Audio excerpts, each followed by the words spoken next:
Feudalismo, do século V d.C. até o século XV d.C. Um conceito inicial do feudalismo a gente pode tratar como um modo de produção que vigorou na Europa ocidental durante a Idade Média e que se caracteriza pelas relações servis de produção. Mas além desse conceito técnico do feudalismo, a gente pode também ter outras características, como por exemplo, essa sociedade feudal, essa Idade Média, ela vai ser caracterizada no final da queda do Império Romano do Ocidente, em 476 d.C., até a queda do Império Romano do Oriente, em 1453 d.C. Esse período, chamado Idade Média, ele vai ser considerado, sobretudo pela população dos intelectuais da Idade Moderna, como um período intermediário entre o mundo clássico, na Antiguidade Clássica, Grécia e Roma, com o mundo moderno, a partir das revoluções, que vai dar origem a esse mundo moderno. Esse povo, esses humanistas, esses intelectuais do Renascimento, eles também vão chamar essa Idade Média de Noite dos Mil Anos, Idade das Trevas, esses nomes pejorativos, para falar que essa sociedade medieval foi um período em que não ocorreram grandes revoluções, grandes descobertas, grandes pensamentos, em que só aconteceu isso durante a Idade Antiga e estaria acontecendo a partir da Idade Moderna.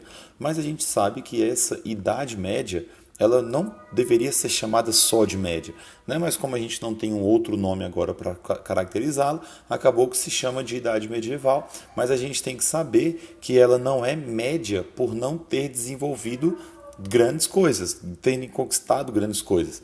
Ela é chamada assim por um termo pejorativo a partir do mundo moderno. Essa longa Idade Média, a gente vai ter o historiador Jacques Le Goff, ele vai falar sobretudo sobre a hegemonia do cristianismo. Então, dentro dessa Idade Média, a gente tem uma hegemonia do cristianismo muito grande no Ocidente europeu.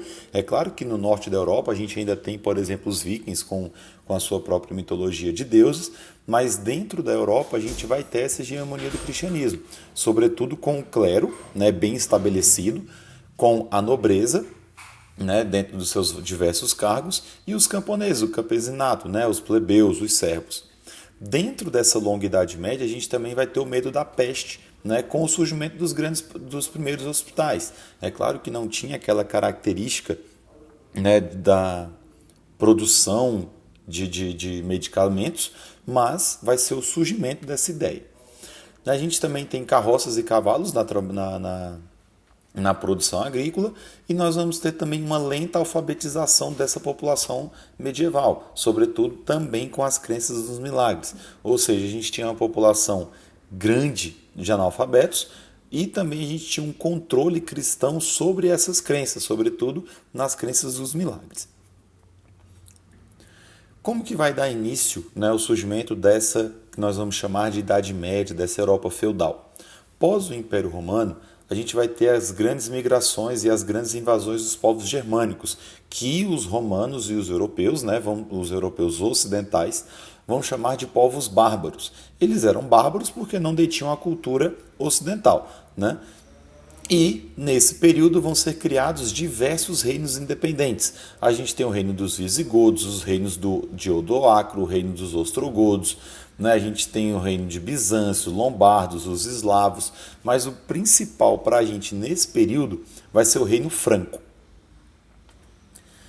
Os francos, eles vão ser um reino que vai ser baseado na região da Gália, a partir do século V, mais ou menos onde hoje é a França. O seu grande chefe militar no período vai ser o Clovis, ele vai descender de um cara chamado Meroveu, daí o nome da sua dinastia ser chamada dinastia Merovingia, certo? E a capital desse seu reino vai ser na cidade de Lutécia, que posteriormente daria origem ao que nós vamos chamar hoje de a cidade de Paris. Como que se deu essa formação desse reino franco? Primeiramente, uma aliança política, com o casamento de representantes de grandes reinos, como, por exemplo, o próprio Clovis casando-se com Clotilde, do reino da Burgúndia. Então, quando nós temos a formação da Europa feudal, a gente precisa levar em consideração essas alianças políticas. Então, a partir do momento em que você tem Europa feudal, nós temos que lembrar de aliança política. E essas alianças políticas, elas se davam sobretudo por meio dos casamentos. Então, quando uma pessoa, um reino queria se aliar ao outro, eles se aliavam baseando-se no casamento dos seus herdeiros.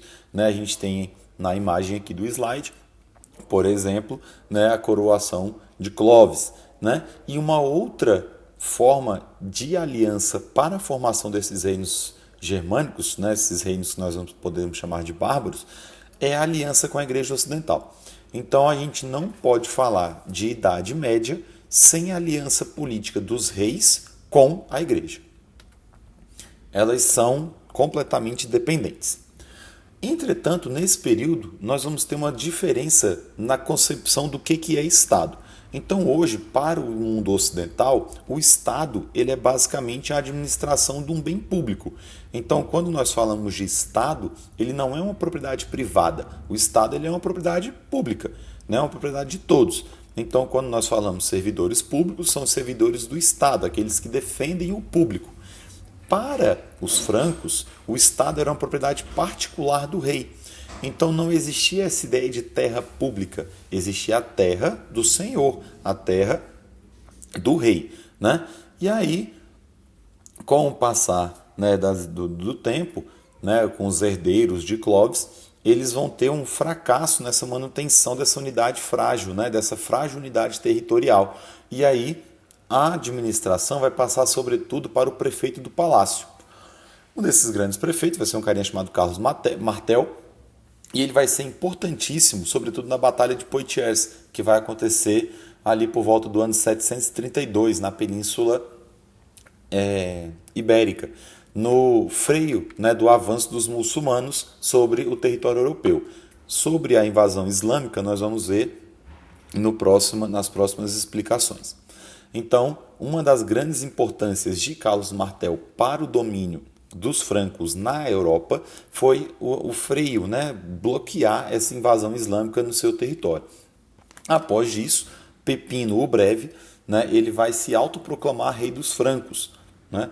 E aí, mais uma vez, o reconhecimento da Igreja Católica de Pepino o Breve como rei dos francos vai se dar, sobretudo porque Pepino Breve, sendo agora o representante dos francos, né, o rei dos francos, vai garantir para a Igreja Católica o apoio militar e, sobretudo, garantir também a sua manutenção do seu território.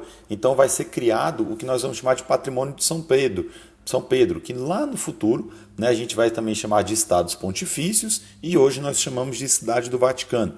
Tá? Então a grande ideia desse reconhecimento da Igreja sobre o representante dos francos, nós temos sobretudo também pela essa troca, esse apoio militar que o rei Pepino Breve daria para a Igreja, e em troca desse apoio militar ele também concederia esses estados papais, esse patrimônio de São Pedro. Aí no slide a gente tem um mapinha, né? Logo aqui embaixo no canto direito nós temos uma região onde seria destacado esses estados pontifícios, que ao longo de toda a Idade Média eles vão aumentar, vão diminuir, até chegar basicamente no que nós temos hoje, que é a cidade do Vaticano. E no mapinha mais acima nós temos a ocupação e a resistência cristã. Né? Toda essa região da Península Ibérica ela era dominada pelos islâmicos, né? E aí posteriormente os católicos só vão conseguir expulsá-los lá já no final da Idade Média, por volta do século XV.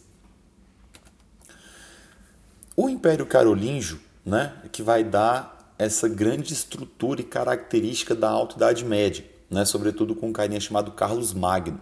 Carlos Magno ele vai ser o responsável por expandir esse território, expandir o território do que nós chamamos hoje, né, de Europa Ocidental. Então, todo aquele território dos francos que se restringia à região da Gália, ele vai conquistar suas regiões fronteiriças, sobretudo com a aliança política com a Igreja, com as conquistas militares, com casamentos, né, de seus herdeiros. E a grande, né, sacada do Carlos Magno para a estrutura da sociedade do Império Carolíngio, né, desse reino franco, vai ser o quê? A coroação dele como imperador. Só que não vai ser uma coroação simples, como por exemplo Pepino que se autoproclamou. O Papa, né, ele vai coroar Carlos Magno. Ou seja, é como se a Igreja estivesse dando esse poder político para ele. E aí, aos olhos da população, o rei ele passa a ser um escolhido divino. Então, essa herança, sobretudo uma herança românica, nós vamos ver isso mais posteriormente, essa herança românica romana, vai perdurar durante toda a Idade Média e vai levar aí entrar um pouquinho também na Idade Moderna. Ela só vai perder essa relação lá com o imperador Napoleão Bonaparte, que nós vamos ver só quando a gente estiver estudando, né, o Império Napoleônico. Então, a coroação de Carlos Magno pelo Papa, ela vai reestabelecer, né, essa estrutura de unidade política. E para os ideais tanto da Igreja como de Carlos Magno, era de expandir, né, novamente o esplendor, né, na realidade, do Império Romano do Ocidente. E aí aqui a gente tem a imagem, né, de Carlos Magno sendo coroado, e acima nós temos o mapa do Império Carolíngio, né, também ali com os outros reinos bárbaros nas suas fronteiras, e na Península Ibérica nós ainda temos a presença do Islã, né, do islamismo, dos muçulmanos na Europa, que vai perdurar aí pelo menos aí mais uns 700 anos, né, depois da morte de Carlos Magno. Dentro dessa estrutura social e política e econômica, cultural, religiosa do feudalismo, jamais pode se esquecer da relação de suzerania e vassalagem. Toda a estrutura da sociedade ela vai ser baseada nessa estrutura, na ideia da suzerania e vassalagem. Esse é um costume de origem germânica, no qual o suzerano ele doa terras e privilégios, né? E o vassalo, ele em troca ele se torna dependente e jura a fidelidade. Então, por exemplo, quais eram os deveres do suzerano? A proteção e a concessão de um feudo. Feudo nós vamos ver posteriormente que significa, né, um bem, né? Pode ser um bem de terra, algum tipo de bem. E quais são os deveres desse vassalo? Um auxílio militar ou monetário, fidelidade e conselho. Ou seja, o suzerano fornece um benefício, enquanto o vassalo ele vai pagar por esse benefício de alguma forma, seja ela, né, qual for, com auxílio militar, com dinheiro, né, no caso, não dinheiro papel, mas com trabalho. Então, toda a estrutura da nossa sociedade feudal, né, da sociedade feudal europeia, ela vai se dar por meio dessa suzerania e vassalagem. E aí nós temos a hierarquia administrativa dentro da Europa, né, como, por exemplo, as definições dos títulos de nobreza. Então, quanto mais próximo fosse a sua família do rei, quanto mais sangue nobre tivesse na sua linhagem, melhores seriam os seus títulos, como, por exemplo, os duques. Os duques possuíam as maiores terras e eram mais próximos do rei. Eles administravam o que nós vamos chamar de ducados. Nós tínhamos também os marqueses, que administravam as marcas, sobretudo nas regiões de fronteira do império.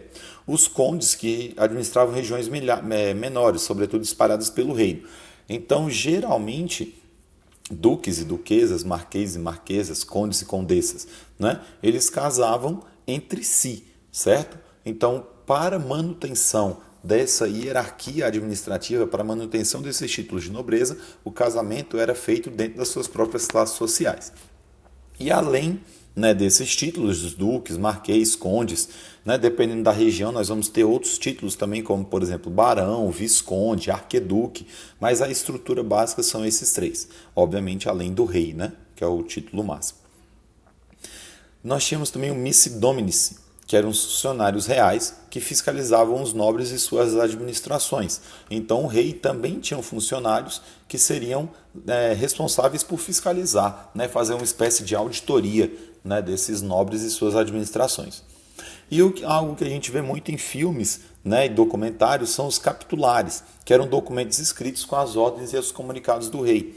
Então a gente sempre vê, né, geralmente em filme, né, quando vem uma pessoazinha, toca uma trombeta, pega um documento, abre e faz um comentário, né, faz um anúncio. Esses documentos eram chamados de capitulares. Eles geralmente eram selados, né? Então eles pegavam, geralmente, vamos supor que o anel tinha um selo real, derretiam um pouquinho de cera e fechava, né, e marcava para mostrar que aquele documento era um documento real, um documento físico, né, um documento real mesmo. E aí, dentro desse período, nós vamos ter o Renascimento Carolíngio, né, que é a valorização da educação e do conhecimento. Vale lembrar que a valorização da educação e do conhecimento para parcela da população que era privilegiada, né? Quem era os plebeus era só o trabalho, certo? E aí vão surgir também escolas nos conventos, nos bispados, sobretudo no palácio. Nessa escola palatina, né, Os estudantes eles aprendiam latim, que apesar de não ser mais a língua, né, falada, né, dentro da sociedade, a gente já tinha, após o Império Romano, já tinha sido, né, desenvolvido muito essa questão das regionalidades do latim, como por exemplo o italiano, o romeno, o português, o espanhol, né, e o francês, né, que são línguas que derivam desse latim, mas eles também aprendiam latim porque era uma língua oficial da igreja. E até hoje, né, os documentos da igreja são feitos em latim. Eles aprendiam também sobre a religião, estudos dos manuscritos bíblicos, gramática, aritmética, música e geometria. E existia também o que nós vamos chamar de monges copistas, né? A questão do livro era algo muito, mas muito raro na Idade Média, né? Então não existia a prensa, você não ia ali e comprava um livro, né, impresso. O livro tinha que ser feito à mão. A ideia da datilografia, né, da impressão de livros, só vai surgir com Johann Gutenberg já no final ali do processo do Renascimento, né? Então vai demorar muitos anos para o livro ser, né, um livro mais prático, né, de ser feito, entre aspas, né, porque o tipo móvel também não era tão rápido assim. Então diversos monges ficavam copiando realmente os livros às mãos. E aqui a gente tem na imagem, por exemplo, do lado direito, né, a gente tem em cima aí, né, mais ou menos como que seria a estrutura dessa escola. Logo mais embaixo nós temos aí os monges copistas, né, que eles ficavam copiando mesmo à mão. E do lado esquerdo nós temos aí imagens de livros medievais que eram altamente ornamentados, né? O livro em si era uma obra de arte, né? Então a gente tem alguns exemplos do que seria esse renascimento carolíngio. Após Carlos Magno vem o seu filho, né, Luís o Piedoso. Porém ele não se dedicou, né, à manutenção da administração do território, nem da política do reino, né? Ele vai se preocupar muito mais com essa questão religiosa. E aí, após, né, a sua morte, né, os seus 3 filhos eles vão dividir o Império Carolíngio em 3 partes, né? O Carlos o Calvo vai ficar com a parte ocidental do Império Carolíngio, Luís o Germânico vai ficar com a parte oriental e Lotário vai ficar com o centro, né? Então, se a gente pegar, né, o mapa que está aí na sua tela do lado de cima, né, esse mapa do lado de cima, nós temos o reino, né, o Império Carolíngio como um todo, antes dessa divisão. E abaixo nós temos, né, em 1843, o Tratado de Verdun. Essa divisão do Império Carolíngio em 3 partes, ela vai ser chamada de Tratado de Verdun, né, que vai dividir esse império e aí vai, sobretudo, vai fazer com que a descentralização política da Europa feudal ela fique muito mais acentuada, né? Então, a ideia do Tratado de Verdun é a divisão do Império Carolíngio, e aqui a gente tem os 2 mapinhas mostrando isso, né? O Império Carolíngio antes e o Império Carolíngio pós-Tratado de Verdun, né, com as suas divisões. E aí a gente tem algumas características dessa sociedade ocidental, né, medieval, que elas têm 3 grandes elementos culturais. É claro que existem diversos outros elementos culturais, esses 3 foram elencados. Mas aí são os elementos culturais romanos, os elementos culturais germânicos e, sobretudo, os elementos cristãos. Dentro dessa questão dos romanos, a gente tem o colonato. O colonato era o seguinte: o trabalhador usa a terra do senhor e, em troca, dá ao seu suzerano parte da colheita, né? Então, eu estou vivendo num feudo, né? E nesse feudo eu vou trabalhar, né? Em troca disso, parte dessa minha colheita eu devolvo para o meu senhor feudal como uma troca, né?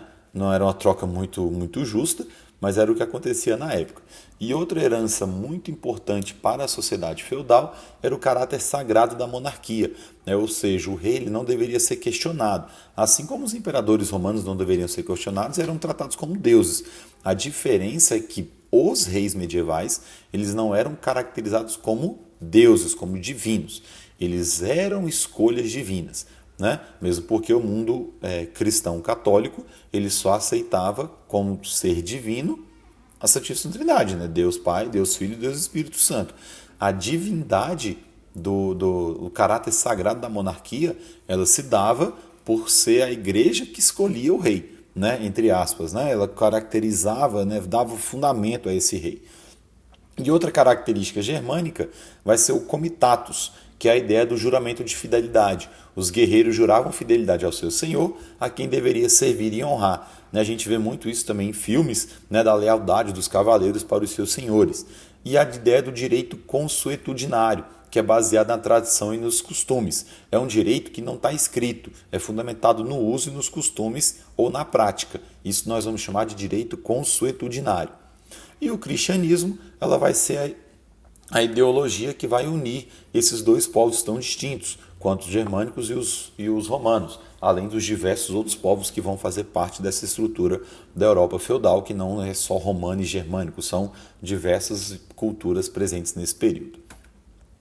E aí a gente chega no feudalismo como propriamente dito. O feudalismo é o sistema político, social e econômico que se define pela troca de serviços e rendas entre vassalos, que é o servo, e o senhor feudal, que seria o suzerano. É um sistema de submissão do vassalo ao suzerano, caracterizado uma sociedade feudal. Então, o que é esse feudalismo? O feudo é um termo de origem germânica, que significa basicamente bem de importância. O que é esse feudo? É uma propriedade, seja ela uma propriedade de uma estrada, uma propriedade de uma ponte, a propriedade de uma vila, a propriedade de um pedaço de terra, que nós vamos chamar de feudo. Geralmente esse bem é uma propriedade de terra, mas poderia ser também o controle sobre determinada estrada ou ponte e a cobrança dos impostos. Essa política de descentralização político-administrativa enfraqueceu o poder real e aumentava o poder da nobreza. Ou seja, o feudalismo é um sistema de organização econômica, social e política baseados nos laços de fidelidade e na dependência entre suzerano e vassalo. Então eu, como suzerano, vamos supor, eu sou o rei e tenho o meu reino para administrar. Então eu divido esse reino em diversos feudos. Então os feudos maiores vai ser dos dos duques, os feudos de fronteira serão dos marqueses e os feudos menores divididos pelo território seria e esses feudos menores seriam dos condes, Então, essa seria a descentralização político-administrativa. Com isso, o rei ele acaba perdendo seu poder, porque o rei, na realidade, ele vai ter um grande feudo, mas ele não vai ter o poder sobre todo o seu território. E aí a sociedade feudal, nós vamos ter o seguinte, o clero, que faz parte da hierarquia da igreja, suas funções é administrar os sacramentos, orientação espiritual, amparar os necessitados, o controle das ações sociais e culturais. Esse clero, nós vamos dividir ele em duas partes, no clero regular e o clero secular. O clero regular é o que nós vamos chamar de monges, São as freiras, os freis, os frades. E o clero secular é o clero que tem um contato direto com a população, que são quem? Aí começa com o padre, com o bispo, com o arcebispo, com o cardeal, e até chegar no papa.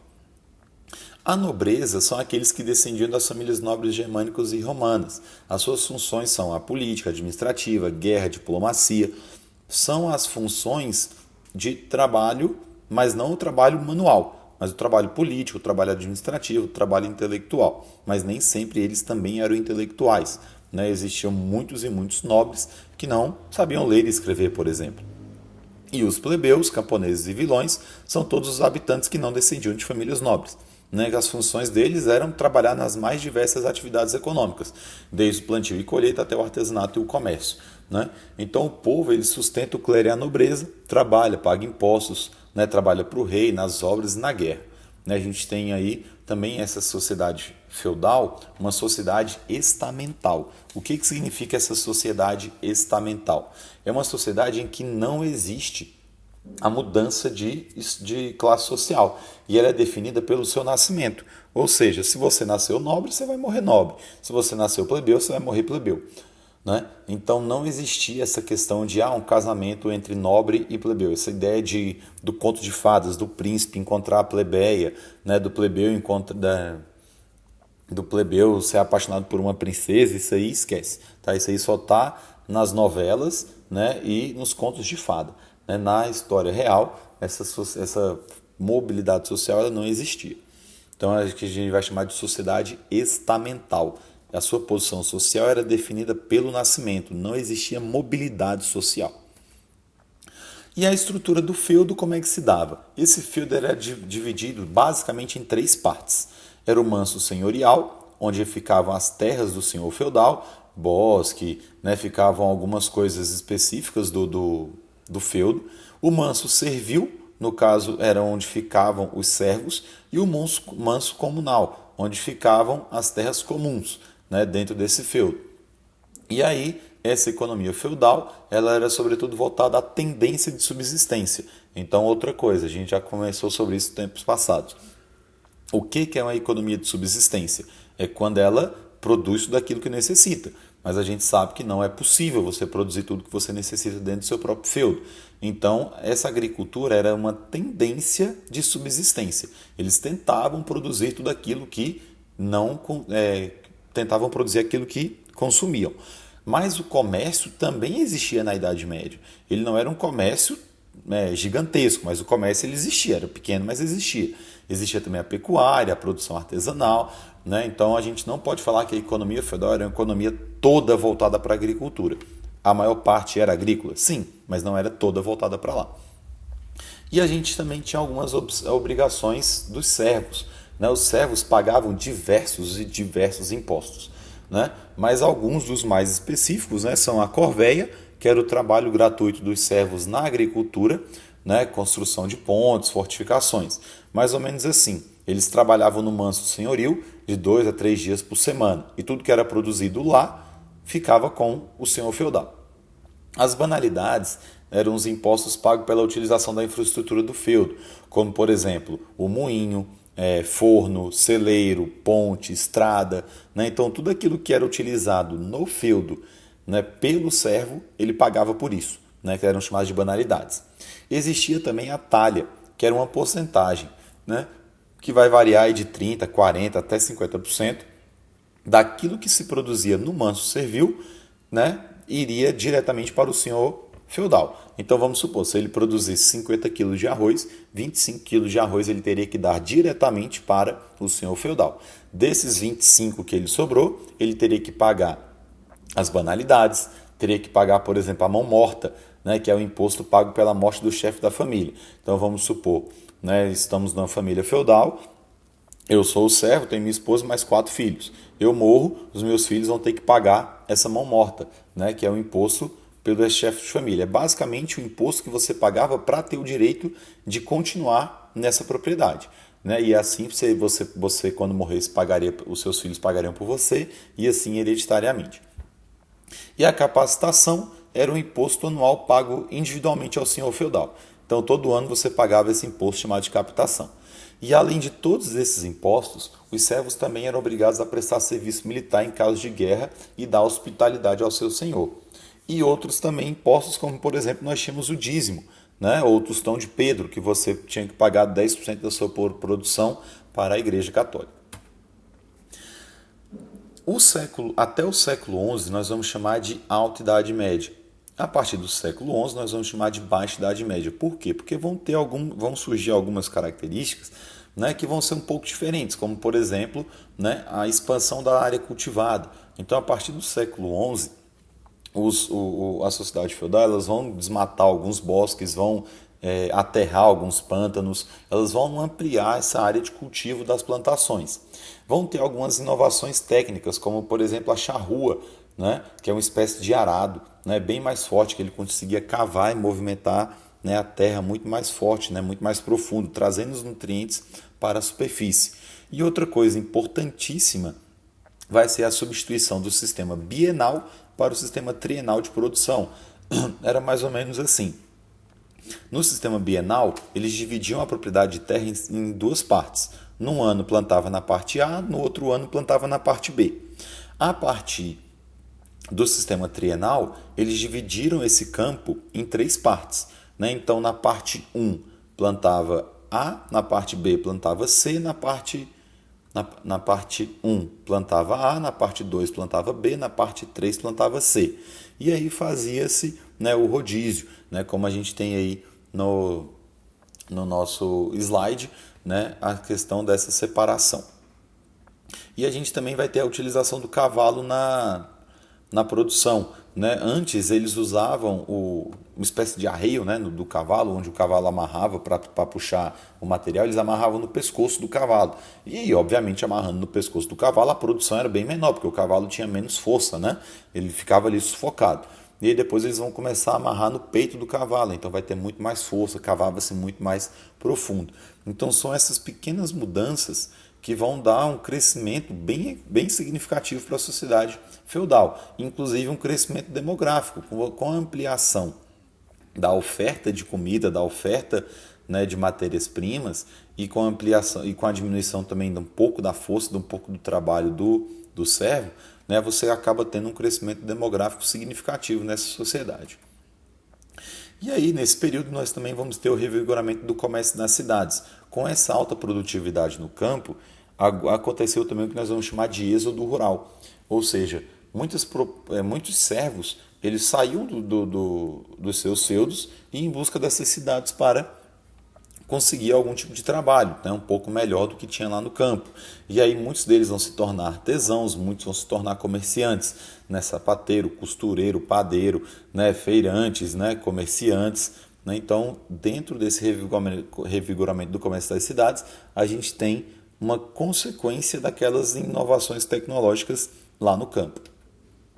Essas feiras medievais, né, aconteciam sobretudo de 2 a 3 vezes por ano, dependendo da região, e era um ponto de encontro de diversos povos. Então, esses povos vinham com moedas e características, né, bem distintas. E aí vai surgir a ideia do cambista. O que era esse cambista? Ele pegava essas moedas de diversas regiões e fazia as trocas, fazia o câmbio, fazia a troca. E aí, como eles se sentavam em bancos de madeira, eles vão ser chamados de banqueiros, né? Então, por isso que a gente tem essa figura do banqueiro hoje em dia, né? Era aquele que fazia essas trocas, né, de moedas, sobretudo nas feiras medievais. Essas cidades medievais, até o século XV, elas eram pequenos povoados, né? Não eram cidades tão grandes, as construções não eram tão grandes, eram construções, né, muito mais construções específicas para determinadas ações do que construções por interesse cultural. E aí, a partir do século V, com o desenvolvimento das feiras, do comércio, do artesanato, grandes construções elas começaram a ser, né, feitas, né, construções não mais só com questão funcional, mas construções muito mais desenvolvidas. E nesse período também vai surgir as corporações de ofício. Essas corporações de ofício eram para garantir o monopólio e amparar os membros na velhice e na doença. Ou seja, se você fosse um sapateiro, você teria que fazer parte de uma corporação de ofícios de sapateiros, sobretudo na defesa dos seus interesses frente ao governo, garantia de qualidade do produto, você não podia cobrar um preço distinto, você tinha que usar os materiais de primeira qualidade. Né? Então essas corporações de ofício era para guardar, né, o nicho de mercado. E aí o poder da igreja medieval. Né? A igreja ela vai ter um poder bem forte mesmo durante o período medieval. Né? Então, grande parte das ações da igreja, ela vai se dar, desse poder da igreja, ela vai se dar desde lá do final do Império Romano, né, até, né, os dias atuais, apesar de que hoje o poder da igreja efetiva ele está bem reduzido em relação àquilo que foi no passado. E aí, por que essa igreja ela tinha tanto poder? Sobretudo pelo medo e a insegurança da população. Né, devido à quantidade de guerras, falta de saneamento, né, quantidade de doenças que existiam naquele período, a sociedade era uma sociedade que vivia em pânico, que vivia em medo. Então, a igreja ela era essa estrutura que daria um acalanto à população. E a igreja também, os seus sacerdotes, eles eram celibatários, em parte, né, em teoria, sobretudo para a manutenção do seu patrimônio. E a igreja seria a única instituição para oferecer proteção a essa população. No início da sua igreja primitiva, o clero era sustentado sobretudo por esmolas, com o passar do tempo com doações de terras, com doações de bens, com doações em espécies, etc. Lá no século V, o imperador romano Valentiniano III, ele vai conceder ao bispo de Roma, que no caso era um carinha chamado Leão III, né, a autoridade sobre os demais bispos. Daí vai surgir o título de Papa, né, apesar de que os outros também já tinham essa premissa, né, de controlar os outros bispos, mas a partir do Valentiniano é que vai dar essa oficialização desse título do Papa. E aí a organização do clero católico, como eu já falei anteriormente, né, a gente vai dividi-la em clero secular e clero regular. O clero secular é o clero responsável pela essa administração da igreja, e o clero regular é aquele clero que vive dedicado à espiritualização. como monges, monjas, freis, frades, freiras, conventos, etc. Na Idade Média, nós também vamos ter algo muito importante, né, para a estrutura e para a organização da Idade Feudal, que vão ser as cruzadas. O que eram essas cruzadas? Muitas das religiões, elas têm como a peregrinação uma das suas formas mais importantes de preparação religiosa. Então, por exemplo, vamos supor que você seja católico, então uma das formas de você buscar a Deus seria visitando, né, uma das instituições católicas importantes. Vamos supor, por exemplo, a Aparecida do Norte, aqui em São Paulo, né, indo para a Trindade, na festa do Divino Espírito Santo, visitando esses pontos específicos da cristandade. Para o Império, para os cristãos da Europa feudal, uma das formas de você peregrinar, né, era para quê? Para buscar uma graça, para buscar uma promessa, pagar uma promessa, ou pagar uma penitência, fazer uma penitência. Os principais destinos eram quais? Roma, né, o centro da sede da Igreja Católica, Jerusalém e Santiago de Compostela. Só que o que acontece? A partir do ano 650, mais ou menos, um pouco antes, surgiu a religião islâmica. E os islâmicos, né, que a gente vai chamar também de muçulmanos, né, islamismo, a religião, muçulmano quem segue essa religião islâmica. Eles vão dominar a região de Jerusalém. Por volta do ano de 1071, os turcos eles vão dominar essa região de Jerusalém, onde se encontra, né, onde é a região onde Jesus viveu, e vai proibir os cristãos de ir até lá. O Papa Urbano II ele vai organizar uma expedição militar cristã, sobretudo para retomar a Terra Santa para os cristãos. E aí a gente tem as motivações da cruzada. Essas motivações das cruzadas não era especificamente para tomar a Terra Santa para os cristãos poderem fazer as suas peregrinações. Era sobretudo para pacificar um pouco o território europeu, ou seja, ele queria levar a guerra da Europa para o Oriente, fazendo com que o território europeu ficasse, entre aspas, um pouco mais estável. Muitos dos nobres eles não tinham terras. Como assim, professor? Eles não tinham terras? A nobreza, o título de nobreza era passado para o membro homem mais velho da família. Ou seja, se eu tenho 3 filhos homens, o primeiro filho homem vai herdar as minhas terras, os outros não. E aí muitos deles entrariam para o clero ou virariam cavaleiros, né? Mas muitos também queriam ter os seus feudos, queriam ter suas propriedades. Só que na Europa não existia mais essa questão das propriedades, porque já estava dominado por todos, cada reino, cada feudo tinha seus dominadores, né? Seus dominantes. E aí uma das formas de buscar feudos era dominando essas regiões. Os mercadores também buscavam novas rotas de comércio, né, novos mercados e fornecedores. E o povo em si buscava a salvação de sua alma. E aí nós tivemos diversas cruzadas, nós vamos ter mais ou menos 8. Né? A primeira cruzada foi importante porque ela de fato vai conquistar Jerusalém, só que depois disso, né, as cruzadas elas foram um fracasso total para os cristãos. Né? Eles vão perder Jerusalém ali por volta da segunda cruzada e depois as outras cruzadas vão ser muito mais políticas do que de fato religiosas. Mas essas cruzadas elas vão ter um impacto muito importante para a sociedade, porque Jerusalém vai continuar sob o controle muçulmano, as rotas vão surgir novas rotas comerciais, vai ter um aumento de comércio, sobretudo uma prosperidade urbana. A violência e a cobiça dos cruzados vão gerar uma intolerância entre o Ocidente e Oriente. Nós vamos ver que essa violência, essa intolerância, ela vai perdurar basicamente até hoje.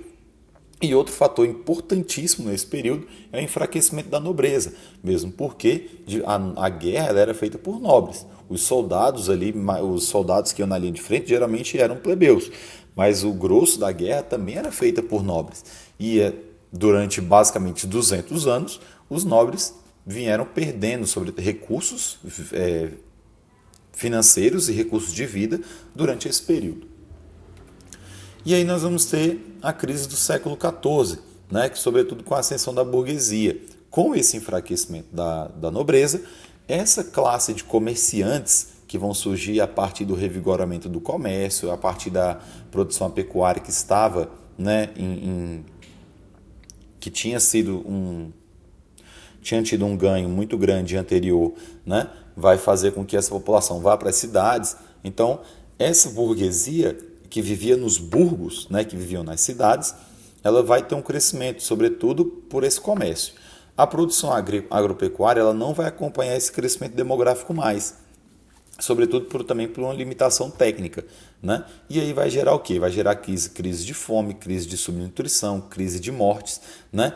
E também as péssimas condições de higiene do período, né? A gente sabe que o banho não era uma questão tão presente na vida deles, os banheiros também não eram questões tão higienizadas, essa questão de saneamento público ela era praticamente inexistente, né? Questão de esgoto, poluição da água, né? Então era muito, muito fedorento uma cidade, né? Uma cidade medieval. E aí, né, para combinar, né, tudo isso, ali no século XIV, por volta do ano de 1347, vai surgir o que nós vamos chamar de peste bubônica ou a grande peste, que ela é uma doença causada por uma bactéria encontrada em pulgas que ficavam nos ratos contaminados. Quando essas pulgas contaminadas tinham contato com os seres humanos, acontecia essa transmissão dessa doença. A partir daí, a peste era transmitida pelo humano para o humano, pelas secreções do corpo, pela via respiratória. Essa peste ela matou mais ou menos ali 1/3 da população europeia. Estima-se aí entre 20 a 50 milhões de pessoas, né, num período aí curto de tempo. Né? E as pessoas não sabiam como isso era transmitido. Né? E até que chegasse, né, a essa pandemia, né, diminuir e fazer com que a população entendesse o que estava acontecendo, a maior parte dela já tinha, né, morrido. E dentro dessa estrutura também feudal, nós temos a Guerra dos 100 Anos. Né? Essa Guerra dos 100 Anos ela vai acontecer entre França e Inglaterra. Apesar de chamada Guerra dos 100 Anos, ela não durou 100 anos, ela durou 116, né? Que ela vai de 1337 a 1453. Ela era também uma guerra, sobretudo, pela disputa pela rica região de Flandres, né? Que atualmente hoje fica na Bélgica. O rei inglês, Eduardo III, pretendia também assumir o trono francês. Lembra que eu falei lá no começo que as relações entre os países, entre os reinos, na realidade, elas se davam muito pelo casamento. Então acontecia muitas vezes do rei francês ser herdeiro do trono belga, por exemplo, vamos supor, apesar de não ter isso na época. Mas então existia muito essa questão. Inclusive nós no Brasil, nós vamos sofrer com isso um pouco. Na realidade, a gente ainda era uma colônia, né, que foi a época da União Ibérica, quando o rei português morreu, quem assumiu foi um rei espanhol, né, devido a essa questão da hereditariedade. Na Batalha de Azincourt, né, em 1415, né, os ingleses conseguem dominar o território francês, né, ou seja, saem da sua ilha e conseguem dominar território no continente, mas um pouco tempo depois, sobretudo com o rei Carlos VII, né, o rei francês, na Batalha de Orleans, eles vão ser liderados por uma jovem, né, chamada Joana d'Arc, e os franceses obtêm diversas vitórias. Porém, Joana d'Arc ela vai ser capturada pelos ingleses, é levada para a Inquisição e ela é condenada a queimar viva na fogueira, né? Porém, ali por volta do ano de 1453, os franceses finalmente vencem os ingleses, né? E aí dá fim a essa Guerra dos 100 Anos.